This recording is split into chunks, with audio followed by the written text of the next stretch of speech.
Hi అండి. Friday రోజున అమ్మవారి టెంపుల్కి వెళ్ళి వచ్చేసిన తర్వాత వచ్చేటప్పుడు అయితే సొరకాయ తీసుకొచ్చుకున్నాను అనమాట. సొరకాయ సాంబార్ పెట్టుకుందామని. సో చాలాసార్లు వీడియో చూసాను.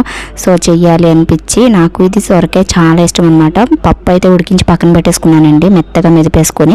సో కడాయి పెట్టుకుని ఆయిల్ వేసుకుని ఇందులో 1/2 టేబుల్ స్పూన్ మెంతులు చాలా టేస్ట్గా ఉంటాయి సాంబార్కి. అదే ఆవాలు, జీలకర్ర, ఇంకా ఎండుమిర్చి, కరివేపాకు, వెల్లుల్లి రెబ్బలు వేసేసుకొని ఇందులో కొంచెం ఇంగువ కూడా వేసుకుంటే టేస్ట్ బాగుంటుంది. పచ్చిమిర్చిని కట్ చేసి వేసుకున్నాను, ఆనియన్స్ని. సో సాంబార్కి నాకు ఆనియన్స్ ఉంటే ఎక్కువ ఇష్టము, టమాటాలు ఇంకా సొరకాయ ముక్కలు ఎక్కువ వేసుకుంటే టేస్ట్ బాగుంటుంది.